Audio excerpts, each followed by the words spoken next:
As recently as last week, I said Elias Lindholm is the problem on this team. It's the worst contract they gave out this summer. It's going to be one of the worst contracts in Bruins history. I might have been wrong again. Jeremy Swayman might have been the worst contract they gave out this summer. 8 by 8.25 for a goalie that has been mediocre at his best this year. He's not been a good goalie for them. Not at all.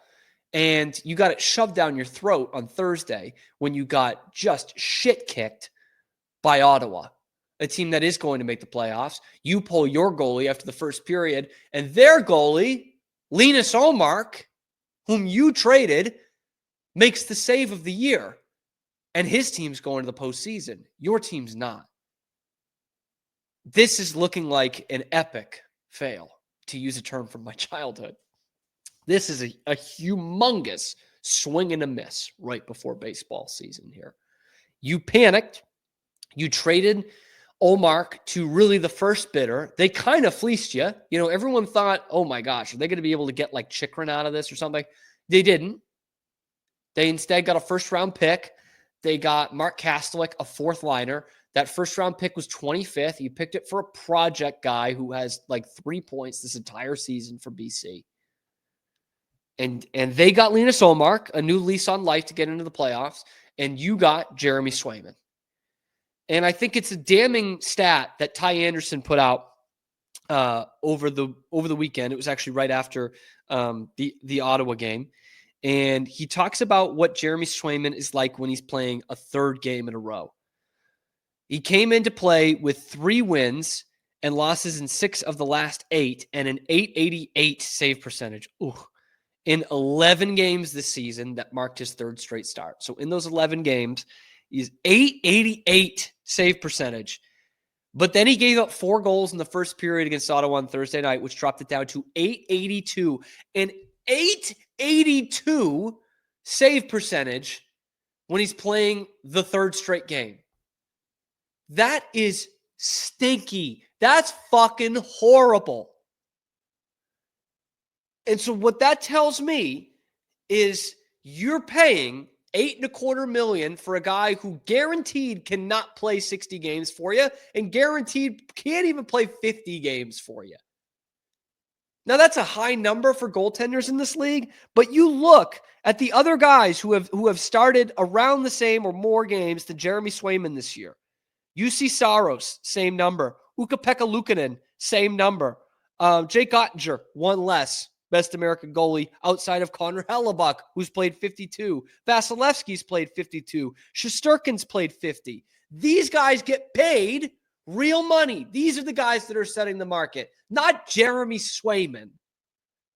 And they're showing you why. Shesterkin's not had a fantastic year. Vasilevsky is back in Hall of Fame form. Hellebuck is going to win the Vezina again. Ottinger's one of the best goaltenders in the league. Ukko-Pekka Luukkonen has been great for a bad Buffalo team. And here's Jeremy Swayman. Is he the only problem on this team? No, he's not. Which is what I had against the Felger argument. Felger's like, oh yeah, you people look stupid now saying you need to have a good goalie. Well, the problem with this argument is they suck and the goalie sucks. So maybe you do need a better goalie. So is he the whole problem? No. Obviously, we've seen a mess in front of him this whole year. But he's not helping it. He's certainly a part of the problem. In that game against Ottawa Thursday night, he was terrible. Just terrible. And that first goal under the pad from the blue line, I mean, that's a joke. And there's not been a game this year, maybe 1 or 2 in the case of his 50 games this year that you're like, oh, Swayman stole one for us tonight. But rather, every time he's out there, you're saying, that's a tough one, but I need a save there. Need a save there from my goalie who I committed 8 years to and 8.25 a year. I need a save from that guy. He's not giving you those this year.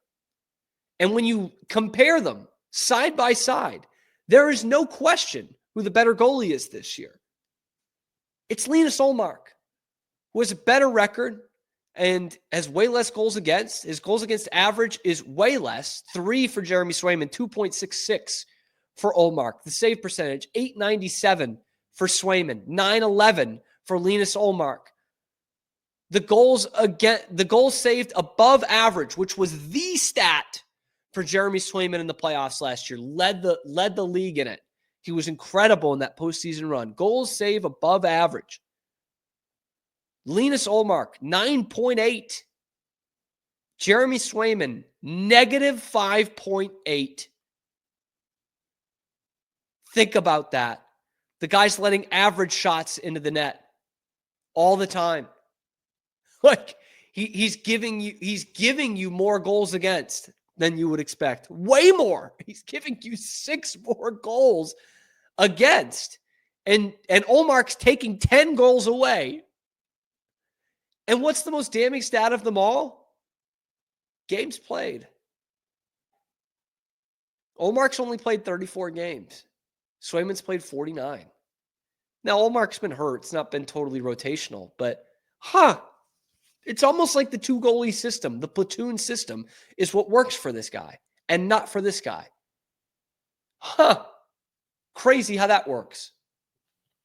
And we all could have said that going into the season. But still, there are a ton of people that said, no, you need to trade Ullmark. You can't keep both of them. It's going to be too much to have both of them under contract. Although I don't think it is. Because again, I'll bring up Ty Anderson, who's probably the best guy that covers the Bruins. They deemed $13 million too expensive for an elite tandem. Then there's no point to have an $11 million tandem if you don't use the other guy, which is exactly what they have right now. That was maybe the most befuddling part of the trade, was that you did take on Korpisalo, whose cap hit was only about $1.5 million less than what you would have with Ullmark. It was like, and he was one of the worst goalies in the league last year. It just didn't make any sense. And so you're not going to use him. He goes on to say, Anderson says, just as well, if not better, to have a league minimum guy, goalie 2, and invest $2.25 million in the savings on the roster if you're never playing him. That's the point here. You turned down a $13 million tandem, which was the best tandem in the league, for an $11 million tandem that can't get you into the playoffs. One of them you don't even fucking play. It's a horrible, horrible deal from the Bruins. It was a terrible move. And Linus Ullmark's going to make you pay. It's a guy in your division who's going to make the playoffs over you. And we all remember what Linus Ullmark was in the playoffs. So maybe, just maybe, Ottawa fans will have to experience that again. I kind of hope not, because I like Ullmark. I think he deserves to be better in the playoffs because he's a good goaltender. But you've got you took 2 platoon guys. You tried to make one of them the star, and he's not. He's not the bulldog. He's not that. He was pathetic against Ottawa, man. And he just hasn't been. He's been bare. Like, league average would be a nice thing to say about Jeremy Swayman this year. It's really not that. And when you look, against their peers here, Ullmark save percentage is 9th in the league. Goals against average in the top 20. Oh, but Swayman has 1 more shutout. It's not even close, man.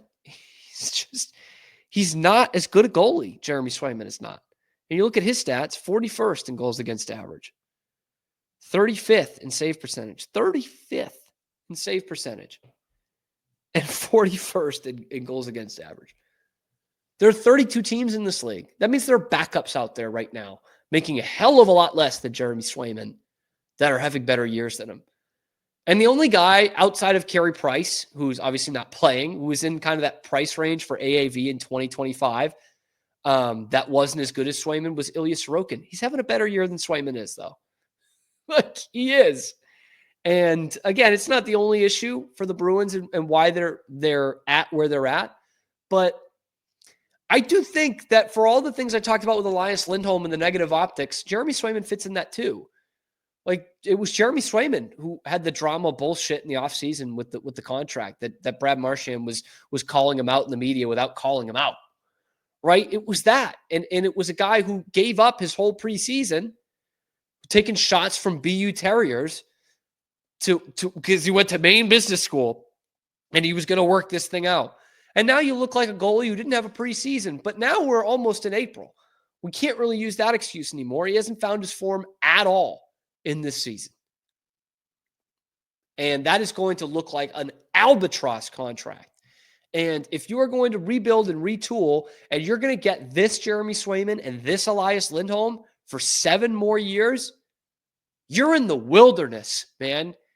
You're going to become the Red Wings or worse yet, the Sharks or the Blackhawks. If you're stuck with those things around your neck for the next 7 years and they're going to play like this, you're screwed. It doesn't matter what kind of savvy deals you make. You're screwed with that cap hit of over $16 million a year for those two guys. Even with the extended cap, those fucking wastes, the way they played this year for $16 million a year, good luck. Good luck. So is Jeremy Swayman the problem here? Let me know in the comments below. Be sure to like and subscribe. It helps out the channel a ton. If you want more Boston sports content that's not Felger and Naz bullshit, we've got it for you, okay? Every weekday, high noon Eastern time here on YouTube, and then wherever you get your podcasts.